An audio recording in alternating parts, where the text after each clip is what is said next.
And now it's Deborah Kobylt Live. Hi, everybody. Thank you for joining us today on Deborah Kobylt Live. And we're also going to be streaming this on our Sarasota podcast. Please welcome Gigi de Manio, famed wedding photographer who recently wrote this incredible book, Silver, Moments into Memories. It's a collection of her work over the past 25 years, having shot brides and grooms and their guests for around the world, honestly. And your work has been featured in People. It's been in the New York Times, Martha Stewart, Vera Wang. And your journey into how you even developed into one of the top photographers in the world is actually quite interesting. Gigi is also from Sarasota, Florida. Her friend Jackie is a very good friend of mine, and that's how we met. Jackie is Gigi's identical twin. So if throughout this interview I call her Jackie, it's really not my fault. They not only look alike, they sound alike. And honestly, I'm convinced that I might be talking to Jackie, but it's probably Gigi. Welcome to our show. Thank you, Deborah. It's great to be here. And Yeah, don't worry if you mix us up. Our kids mix us up all the time too. it's crazy. I mean, when we first spoke on the phone, I thought, are they playing a trick on me? Because No, it's one thing to look alike. I had no idea that your vocal cords are identical as well, which is really identical. incredible. And I'm thrilled to be interviewing you today. Your book, Thank you. Silver, is absolutely a stunning portrayal, not just photos, but of the stories of so many people that you have shot over the years. And it really tells a story. I want to briefly get into how you even got into wedding photography in the first place. Yeah, it was an interesting process. I was in college, so I wasn't one of these kids or these photographers who thought, from the time they were little, had a camera in hand and thought that's what they wanted to do. That was not my path at all. I was a psychology major in college. And it was my senior year, and I was about ready to graduate, or so I thought. And they said, "No, you're not ready to graduate because you don't have your art requirement fulfilled. So here are your options. You can do something in painting or sculpture." They listed everything, illustration, and here's photography. I'm like, okay. Well, that might be something I can do. I'll give that a try. And luckily, it was my first semester of senior year because then I had an opportunity to take another semester of it. Mm. Because as soon as I picked up a camera and I was in the dark room, and I had that moment of seeing the magic appear in the dark room, in the tray of the developer, I was hooked. We had the assignment to go take a portrait of a friend, and it was a fun process, but it was really the magic of seeing it appear in the developer in the tray and just be like, oh my God, I can't believe it. It was incredible. It was like this bolt of lightning of like, this is what I want to do. Wow. And I had no idea what to do with photography. I didn't know you really could make a career out of it. I was like, oh my God, am I going to be the starving artist? I had no idea, but I didn't care. I was like, this is what I'm going to do, and I'm going to figure it out. So a friend of mine said, well, there's a great advertising school in Atlanta, Georgia. Why don't you go there? They have, you study either art direction, copywriting, graphic design, or photography, and all the people come together and they create an ad. So it's called the Portfolio Center, and the purpose of it's a trade school. You go there to learn your trade. I learned photography. I worked with other students to create ads. We create our portfolio, we graduate, we go get a job. And so I went straight to New York after these intensive 2 years of training. I absolutely loved it. And I went to New York and I started working with a bunch of fashion photographers and really loved it, but I didn't really love living in New York. So my Oh, twin sister, Jackie, the one that she said, come to Boston. And I knew I wanted to be in a city. So I did go to Boston and I loved it. And I continued assisting other photographers. The focus was mainly, it was commercial work. We would work on annual reports or fashion, portraits, corporate portraits, all kinds of stuff, food photography and architecture. And I I liked it, but I didn't love it. I was sort of losing my enthusiasm, and I decided to take a trip to the Southwest and kind of regroup. And I shot some landscapes, and then next came my twin sister's wedding. And as a gift, I decided, well, I'll take a couple rolls of film and give her an album as a gift. And it was that aha, it was my second aha moment with photography. Like, okay, now Wow. this is what I want to do. This has meaning to me. I was really getting really discouraged when I was shooting commercial work because I just felt like, who cares? And I do not want to offend all the commercial shooters out there and who are That's doing actually very amazing funny. work. But I have to, you were looking for the soul in your work, is I what was was happening. looking for the soul, and it was Yeah. honestly, it was a photo shoot for, can I say it, Papagino's. We were doing this ad, and we had 20 people around the table trying to decide if the shot that we were taking, if we needed to have a mug in it, does the mug need to have a handle on it or no handle? And I was about ready to blow my brains out. And I just thought, I can't take this anymore. I don't want to be here. I don't care. And this is not what I signed up for. So then actually, then after that, I decided I shot my sister's, just a couple rolls of film as a gift. And then that's when I discovered the meaning again. Like, okay, now this has value to me. I Yeah. wanted to do something that was rewarding to me and that felt important. I wanted to give something that was not going to be tossed in the trash and held on for generations and, show their kids their wedding story. Um, I wanted to do something that had really deep meaning. And I felt connected to it, the whole story of a wedding. I'm a romantic. I love a good love story. I want to know all the people who are there, the connection to the couple. I mean, I could keep talking, but it just goes on and on and on as to why it was feeling important to me. And so I found my passion and I decided to go for it. And I really had never worked for other wedding photographers. So I didn't really know the right way or the wrong way to do it. I just did what I thought would be important in a wedding day and how I thought it should be done. Mm. So I did it. Well, And instinct, that instinct will always yes, carry you through, right? In every way. yeah, And you seem to have followed it along the way, right? You're doing pappuccinos and, and you're saying, not having it. You no. shot your sister's wedding and it just enveloped you. I also think you got to see what you're going to look like in your own wedding photos too, because you are so identical. You're probably shooting it going, oh, that's me. That must have been kind of fun, right? In a way too. But seriously, you Yeah. found that. And I like to encourage people, especially early on in their career. I have three sons. They're all pretty early on in their careers. A lot of times, the first one or two or three or four or five things you do don't quite hit, but you just keep going until you figure that out. Because if you just show up every day, Yeah. you know what you don't want to do. And by eliminating that, eventually you figure out what you do want to do. And that happened to you, and you clearly needed Yeah. to fulfill yourself right here, right?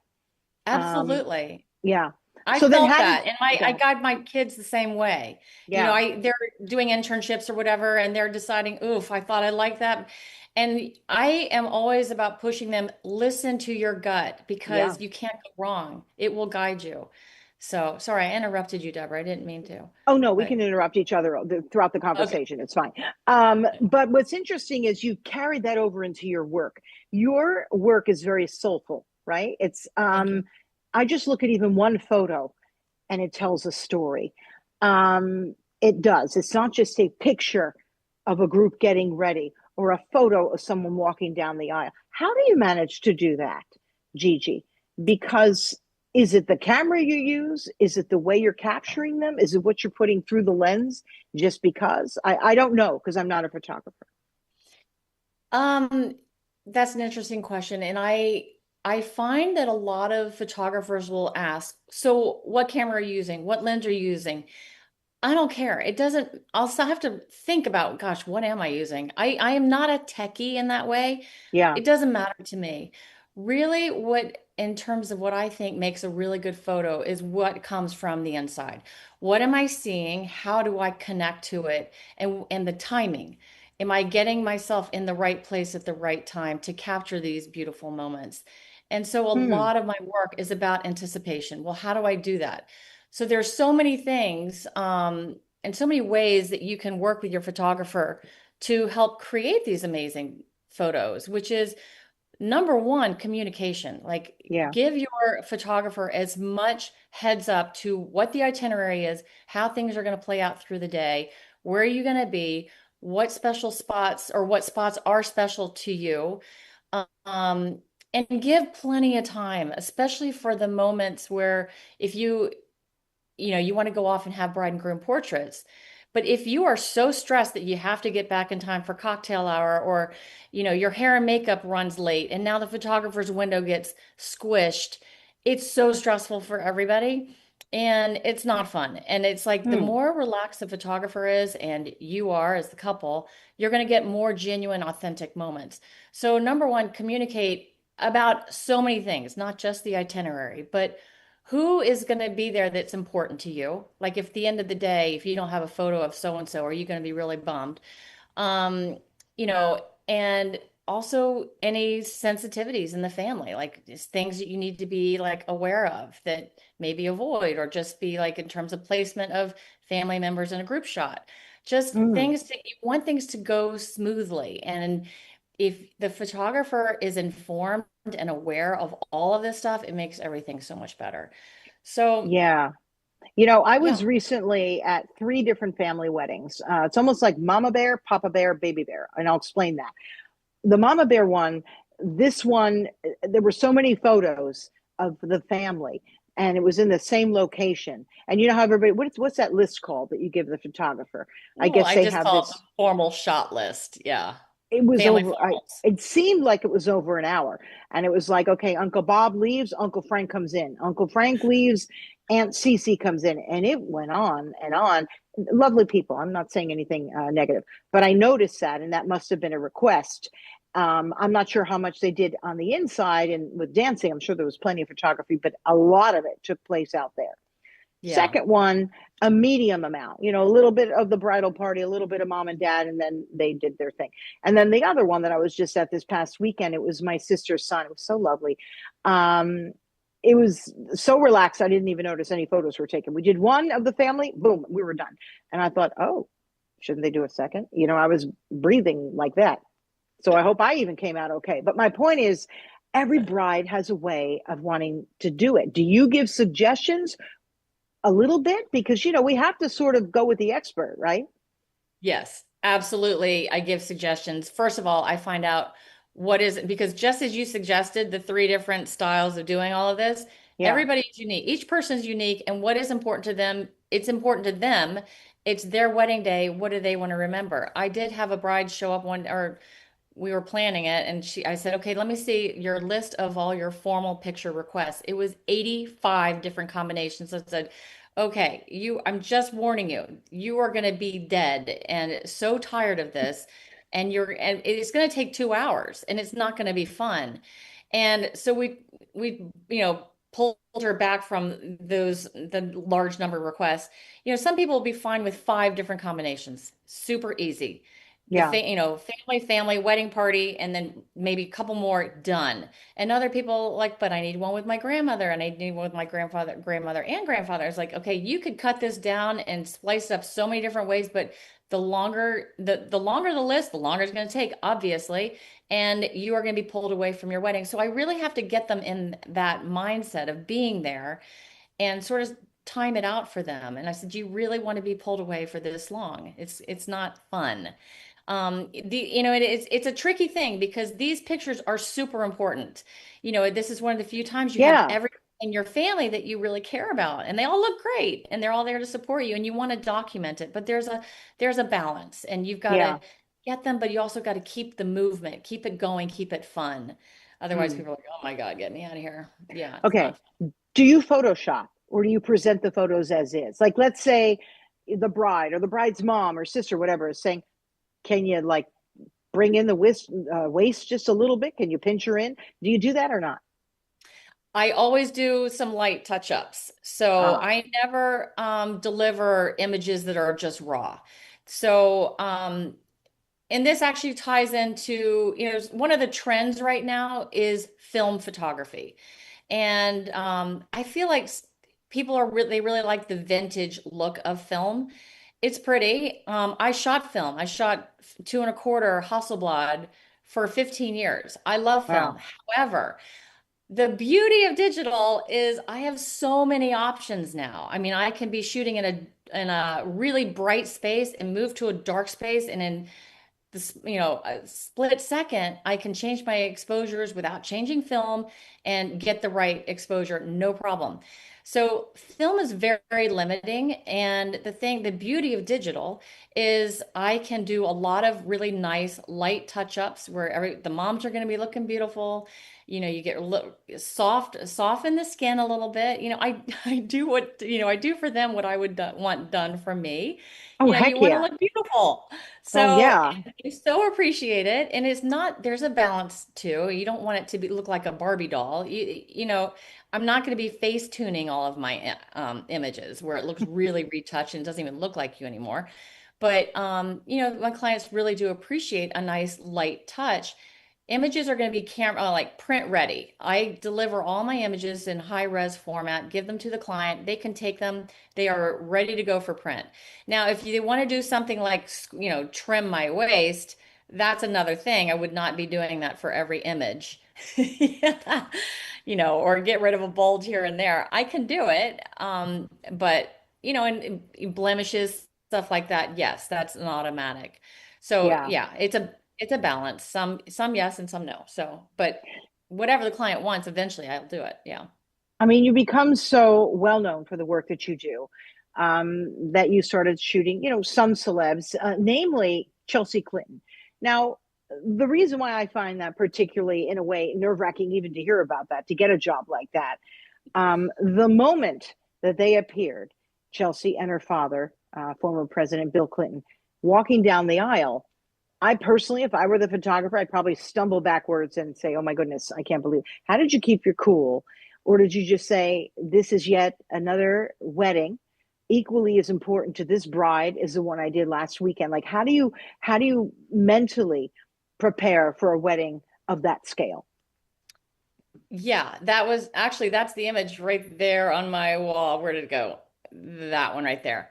Yeah. Um, that's it. And it was challenging. So, and I do jump back and forth between the thought of, okay, this is just a family wedding. And it really was. It wasn't loaded with a whole bunch of celebrities. It was a very large family wedding.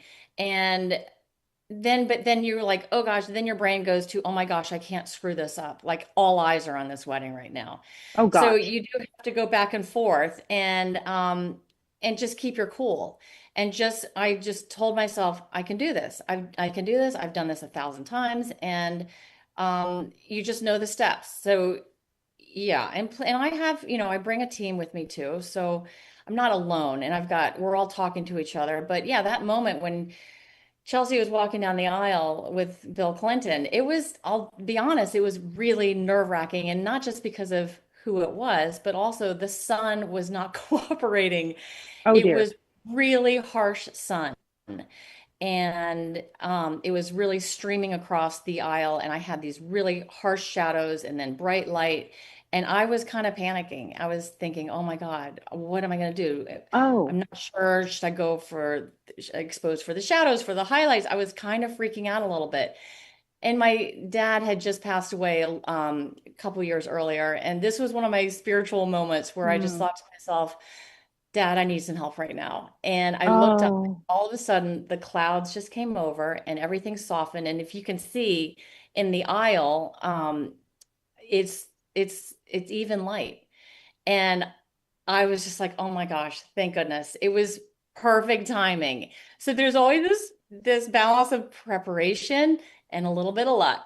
So And a little bit of prayer in that case. Dad was watching over you. He's like, "I got you, Gigi. I got you." he Right? I mean, did. that is pretty I've sometimes do that with my parents, and in a real moment, I'm like, "Are you there? Can you show me? I really need your help here." And boom, I really the need your skies will help. part also. It's kind of an interesting situation. It's kind of a conversation for another time, but I I really believe know. that you had a little bit of divine intervention there, plus your talent too. I I mean, really do. in a case like that, you just get this long list. It's like, look, make sure to get Senator so and so with this one, and don't get these two together. I mean, what did that list look like?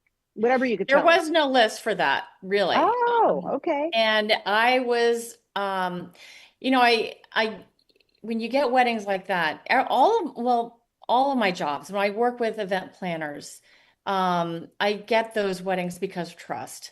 And we have worked together many years and we know how each other works. And for also a real high security, high profile wedding like this, they have to trust me that I'm going to keep everything quiet and they're the only ones going to receive the images and I'm going to act professional and all of these things. Um, on top of, can I take nice pictures for them and deliver on time and give them what they're expecting? So, yeah, there's a lot of trust. And and for this wedding, it was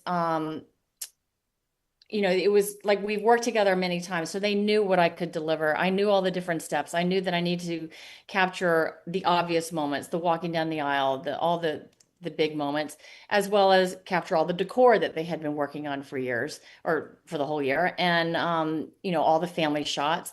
And at that point, it was really didn't have a list, but they didn't go for every single combination. We sort of just did that on the spur of the moment. But Brian Raffinelli was the event planner. He was right there, and he knows the family very well. He'd worked with them for years, um, and he was orchestrating everything. So it's a team effort. So I was not left alone on that. Brian was right there and handled it. But it also seemed like, sometimes when you're at that level, you're just at a certain level. They trusted you for the level you were at, and you respected them for the level you were at. So it wasn't even too much micromanaging. It's like, she's got this. We know the work that she Right. can do. And I Yeah. find that that's the case with people who are accomplished in a way. They then trust the person that they put into that position, and trust what they do. So that's actually Yeah. very interesting. Um, Yeah. what is some advice that you would give brides?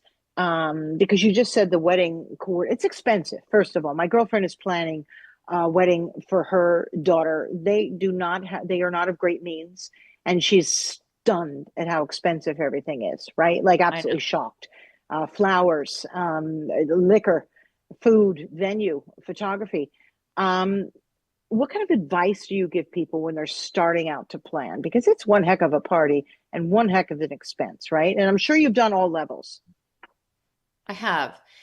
And you're right. I have two daughters, so and a son. So at some point, I'm going to be in that position of, facing the price tag of a wedding, and I'm just like, oh my gosh, I kind of dread it. But you first of all, you figure out what is your priority. Do you need to have a big, big wedding, or can it be small? And can you do it in your backyard? I've honestly had some of my most wonderful weddings have been in Oh yeah, somebody's backyard. Pitch yeah, a tent, not even. Maybe you just get lucky and you have a beautiful day. Um, but I mean, you can't really count on that. You kind of have to have a backup plan, obviously. yeah, But you scale it down. You figure out what is your priority. If you can't hire the big band, get a wonderful DJ. You can go with all sorts of different types of food options. I did a wedding with food trucks. I mean, it's really what's the vibe going to be? Is it going to be you can go with super casual? And I'll tell you, the most important thing for a wedding to be fun and successful is who is there and what is the energy. So yeah, they will feed off the bride and groom. If the bride and groom are really in a fun place and a good vibe and it feels authentic and they have good music, and you don't have to have the fancy ballroom or expensive flowers. I mean, I have done a wedding where they have gone to a farm and have picked them themselves. Or you sort of dish it out to people. Everybody has a different role. My yeah, cousins wedding was the same way. They did their own flowers. It was beautiful. So I mean, yeah, there's so many different ways to do it. It's hard because we're so, we've got Instagram in our faces telling us what it should be, what it should look like. And, everyone's like, oh God, do I really have to do that? No, you don't. mm, So it really just has to be true to who you are, what your means are. Um, it can be a dinner, just a sit down dinner, simple in a restaurant. Keep it simple. It's really who is there to celebrate with you. So, it's hard, as I said, when you feel like there's all this information around you that tells you what it should be. But try not to fall into that because it doesn't have to be. Don't break the bank when you could go buy a house instead. yeah. Isn't that the truth? Oh my gosh, you just blew your down payment, right? On an evening. Which case you wake up and say, that was nice, but we're going to be living in this tiny apartment for the next 5 years. But so I I get know. you on that one. Um, what was behind the making? Guys, this is a very comprehensive book. I'm not sure if you could see it properly. It might even be backwards, not sure. I love that Um, book. this is super comprehensive. It's beautiful. The photos in it are stunning. The stories Yeah. behind each one. Gosh, I guess you had to get clearance to be able to put this in the book in the first place, but it's absolutely beautiful. How long did it take you to do something like this? It's incredible. Thank you, Deborah. So it was a project that, as because of websites, we have to sort of curate our work as we go throughout the years. Yeah. So up until I'd say 2023, my images have been curated along the way. So I already had my favorites sort of marked and set aside. Then when it came time to do, maybe that was actually, I had done it up till 2020. So really I had 5 years worth of work to sort of go through again. Right. So ultimately I had a good, nice chunk of images. And my husband has been the one really encouraging me to do this. And Oh, I kept saying, no, no, no. And back in 20, I don't know, like after being in the business for 15 years, he said, we should do this or you should do it. I was like, no, no. And then he kept bringing it up. And finally, it got to be a 25-year time span. And he said, Gigi, let's wow. call it silver to commemorate the Oh, 25 years of work that you have done. I'm like, oh, that sounds cool. All right. You know what? I think I'm ready. I want to do it. So he is a designer. He has his own company, branding company called Design and Company. So I worked with one of his designers to help me do the book. And Tim, my husband, had a real hand in it. And so we worked on it together. It wasn't just me. I can't take all the credit. But it was a wonderful project. I'm glad I did it. And it is nice. He's like, geez, you want to have something so that when, your career is over, the website's down, you have something to show for it. And, when you're dead, you've got something else to show. oh my gosh. Well, maybe it'll be in schools, right? When you're dead. That was actually very funny. But honestly, this is the kind of book that you could put in a course, which is kind of a, like come back to college moment, right? Talk about circling back, right? Yeah. You got the idea to do this in college because you needed an extra credit, which I always say to Right. my kids, you might not go like going to school, but you know what? You always learn something that you didn't even think you were looking for, which Oh, happened to you, right? And maybe completely. someday, yeah, maybe someday this book is going to be in schools as a teaching tool for other kids who had no idea they wanted to be a photographer also, right? Yes, Kind of an yes. interesting thing, really, just kind of a beautiful story on how you got started. Okay, Thanks. iPhone. Um, don't even have money to hire somebody like you or any other professional photographer. Um, can I take decent enough photos on an iPhone? On an iPhone? Yep. Yeah, you can. And if that's the route you're going to go, that's fine. What I find really irritating is when people at a wedding and they have a professional photographer is Oh, to have everybody have an iPhone. And I cannot stand it when all of those people are hanging out at the aisle, getting ready to take their iPhone and get the shot when I'm right there ready to take a shot. But now I've got a whole row, two sides, all the way down with people in their iPhone and their iPad. I'm like, are you kidding me? It completely ruins the shot. So I have such a pet peeve for iPhones because I find so many times, in fact, one of my favorite shots, let me see, is it right? Move back here. This shot right there, behind where? my, I Can you can't, why is point? it not? Can you I'm kind of point? pointing and oh, it's my camera's delayed for some reason. But anyway, it's right over this shoulder, that Okay. shoulder. Yeah. Okay. So the bride and groom were walking down the aisle, and well, they were just getting ready to. And I was looking up the stairs, and I thought, okay, which one of these turkeys is going to be the one to jump out with their iPhone and try and capture that moment? And I spotted him. I found him. I knew he was going to do it. So I was already at the bottom of the stairs. I had to run up to the top or to the middle, say, Uh, excuse me, can you not do that? Move over. And meanwhile, the bride and groom are getting ready to descend the stairs. So he moved over, and then I had to walk backwards down the stairs and then take oh, that shot. So oh, I come got it, on. and I was super proud of it because I got it, but it was just so irritating that you're not only am I trying to get the moment, but I'm looking around to see, well, which one of these people is going to jump in? And it's like, Aunt Thelma with the big red dress or whatever. doing it with her iPad. Did you just call some of the guests a turkey? Which one of these Yes. turkey? I heard that. I'm like, wait, what did she do?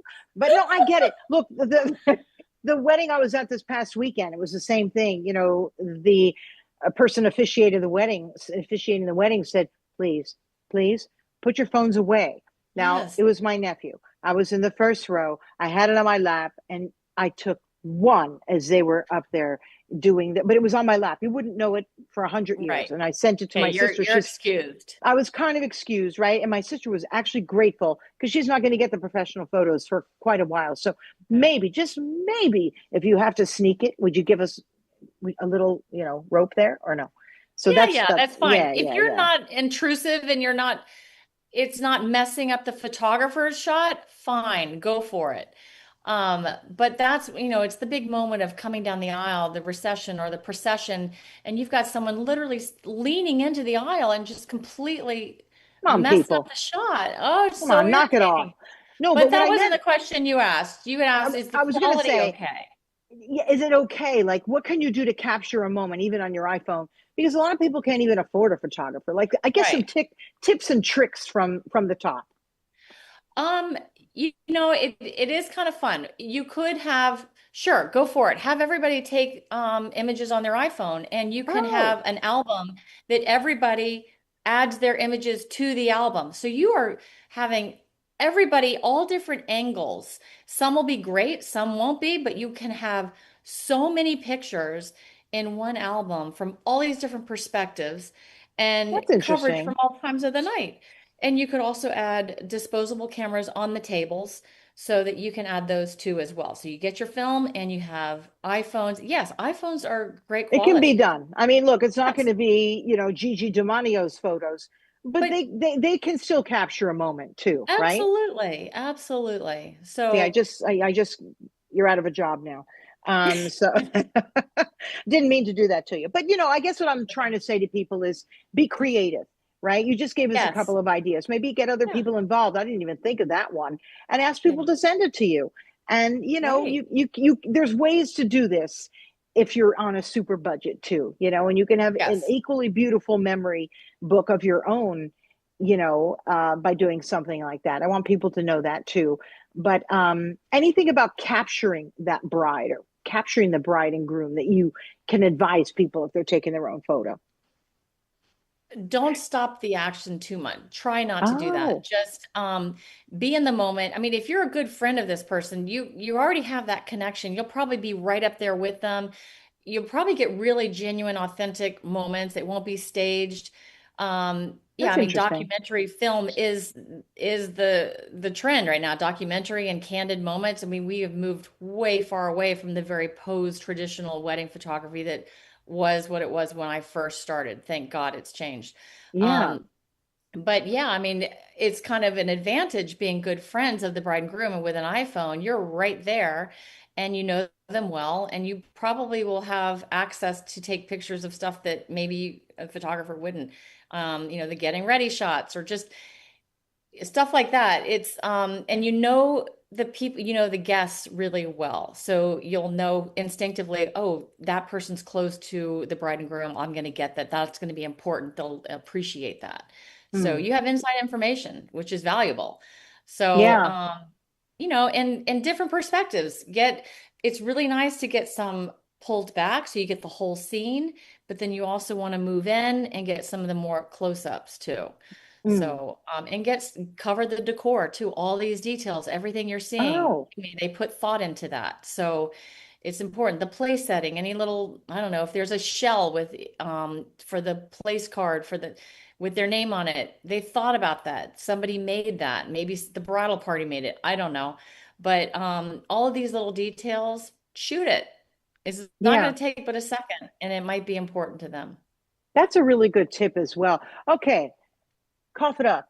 Have there been any like bridezilla moments, weddingzilla moments, mother-in-law moments, father-in-law moments, anything that you can share that you were sort of stepping in the middle of and you're like, oh dear, how do I get around this and still do my work? Anything? Yeah, I mean, I have to be Oh, really honest, Deborah. I've been very, very, very lucky. I mean, I feel like I work with incredibly nice people, and I've shot over 400 weddings. There's truly only one wedding where it was Oh, not a good situation, and the oh, bride was just not cooperating and wouldn't would not stand in for all the formal pictures. So after the fact of the what? wedding, it was very important to the groom's family that we get these pictures. So everybody was flown back in for another day. Everybody had Oh to my put on their goodness. wedding attire and everything all over again just for the family photos. I mean, the mom was determined to make this happen, and the bride was not agreeable on the wedding day. So Oh my yeah, goodness. this is so not what I'm used to at all that it doesn't even feel like it's the norm, but it's not. It's not the norm. I mean, Well, I'd I like to work with know, incredible people. are they still married? Is the big question I They have about are. them. They They are. are. Okay. Well, maybe Yeah. she was just so consumed with nerves that she just couldn't function properly. I don't know. But Yeah. okay, they're still married, so that's a good sign. Yeah. That's a decent sign. Yeah. Any mistakes that you've made that you were like, oops, I won't do that again? Or no? I'm sure there are. Oh, look at you. 400 I know weddings it sounds and no so cocky. mistakes. Oh, no, it doesn't. It just sounds like here's what it sounds like to me. No, You're one thing, relaxed in what you do. Go ahead. well, one thing, Deborah, and it's weird because I have been shooting weddings for 25 years, Yeah. and I'm embarrassed to even admit this, but just recently, and I don't know if I was doing this subconsciously or not, but this past June, I shot a wedding that, right before the wedding, I wanted to touch base with the bride and really sweet, lovely woman. And I had one idea in my head about what we were going to do for the formal pictures. And Right. the wedding was the Four Seasons. And I thought, what we typically do, let's go across the street and we shoot pretty images in the public garden. It's green, it's June, it's going to be gorgeous. And then I said, we had this long discussion about timing and logistics and da da da. And then at the very end of the conversation, I said, so do you have a picture of your dress? And she's like, yes, let me show it to you. And she did. And I'm like, oh my God, my mind was blown. It was the most beautiful formal gown. Oh, wow. She's Chinese and it's on my Instagram right now. It's very formal. And she looked like a royal princess. And I just thought, Wow. okay, this is not going to work in the public garden with all the people enjoying the sunny day out in the Right, garden. right. Completely different vibe. So I was like, how did I not think to ask her this in the beginning of our conversation? I've been doing this for 25 years. And I guess maybe it's because I typically they start to repeat themselves a little bit, same kind of vibe, da, da, da, like loose and cash and candid. And then I had this one bride it was very formal. And Yeah. and I got really excited because I had been doing so many of the other types of very loose and fun that this was much more like princess and formal. And I was so excited, but thank God I had asked her because changed Yeah. everything. So Yeah. ask the bride, what's your dress look like? Because that tells you so much information about what she's expecting, what she's thinking about. She wanted the formal picture going down the stairs and very different than being in Yeah. public garden. So anyway, Where well, I forgot what your original question was, but No, just any mistakes. I wouldn't call that a oh, mistake. I would call it a learning moment, right? It's a yes, real it was a learning moment. learning moment. So, mistakes are learning moments, if you will. So Yeah, you answered my yeah. question perfectly well. Um, Tell me a little bit about you growing up in Sarasota. Um, I know you were sort of in and out of there, like so many of us are, right? We grow up Yeah, somewhere, we go off to college, and then that's where our sort of second life starts. yeah. But you go back there quite often because I know your sister well, Jackie, terrific realtor down in Sarasota. If anyone is ever looking to purchase a property, she helped me find mine. Boy, does she have patience as a saint, I'll tell you that. But she's quite lovely, Jackie Eberly. Thank And you. the two of you did grow up there together. And now you often go back there with your families. Um, Yeah. Tell us sort of your fond memories of Sarasota, even if they're recent memories. Well, it's great. I mean, so Jackie went back to Sarasota after we grew up. She joined my mom, who's a kick-ass real Yeah. estate agent. She's been doing that for, gosh, more than 30 years with Coldwell Banker. And Jackie became part of her team, and my mom taught her the ropes. And so they've been working together for a few years, and it's been great. So I have even more reason to go back. I've always gone back to Sarasota to visit my mom. My dad passed away in 2008, but my mom is still there. And my fondest memories of Sarasota are at the beach. I mean, my Yeah. gosh, it is the best beach in the world. This pure white, soft sand, absolutely beautiful. And I mean, it's super popular now. I don't know if it's because of that show. What was that I don't reality know. show? Yeah. Siesta Key. But yeah, I grew up on Siesta Key, and my fondest memories are going to the beach. And it's just this place to just you dig your feet in the sand and it's cool and it's just so pretty. And there's a real sense of peace there. I do miss that. So when I go back, that's always where I want to go is to the beach and take a nice walk. The water is beautiful. So, I grew up and I used to sail with my dad and spent a lot of time Yeah. on the water. So, yeah, I mean it's changed a lot. It was much Yeah. quieter when I grew up there, but it's super busy and it takes my mom and my sister quite a long time just to get off the key or get to their office. Now they're on opposite ends of the key. So, yeah, it's very, very touristy and crowded, but once you get there, it's can't beat it in March, that's for sure. The weather is beautiful It's gorgeous. and It's yeah, gorgeous. I love the pretty. whole art scene down there. I Oh love yeah. going to the museums and to the Selby Garden and, Oh, I know. just Shelby popping Gardens. into the Ringling at any moment. I intentionally kind of bought a place near the Arts District because I know about the traffic going on and off the Barrier Islands and I didn't want to have to Yeah. deal with that. But that is the most beautiful place to be on the Barrier Islands. There's no doubt about it. There's something Yeah. sort of spiritual about that place to me. And I too went back after college for a very short time. But at the time, it was so sleepy. I thought, oh my gosh, like the youngest person here is 90. So I had I to leave. know. But it's not like that at all. Now I go there and I'm the oldest person there. I'm like, wait a I minute, how did know. this happen? How am I the oldest person in Sarasota when I used to be the youngest? But it just goes to show it's a very varied place. It And is. yeah, it's been discovered, but it's just lovely. And I really look forward to meeting with you, your husband, your family next time I'm down there. We've got to I would love, coordinate that. The I only would thing is, love it. I think you and Jackie are going to play a trick on me because the identical resemblance, I've never seen anything like it. And I know identical twins, like everything, the giggle, right? Is that even normal that like even Is giggles are it the same? normal? When you Like, I see us don't understand. together, you'll see we are very different, actually. Well, you don't sound it. And you both have this tall, gorgeous, lean bodies. I mean, you could Oh, have been other than a fashion photographer, you could have been a fashion model, both of you, because you just have those yeah, tall, lean bodies. It's just you're incredible. But I sweet. look forward to meeting you. I really do. Any Me parting too. words for our audience about anything, about you, About about me, anything. about Sarasota, Um, about photography, about Chelsea Clinton? You name it. You just go there. I don't know. Parting words, I'm still in the mode of raising three kids. So, I mean, they're not kids anymore. They're 26, 23, and 21, but still, I just think it's so important to follow your heart. And I know that sounds cliche, but literally everything I have done in my life, I have gone with my gut feeling, and that has led me to where I am now. So, I feel like we do know what's best for ourselves if we listen to that. And it's hasn't led me astray yet. So, No matter what it is you do, I believe in that with all my heart. yeah, Follow what is important to you. Don't follow the money. Follow what you really believe in, right? I really do true. believe that. And you're clearly doing it. Oh, there is one more question.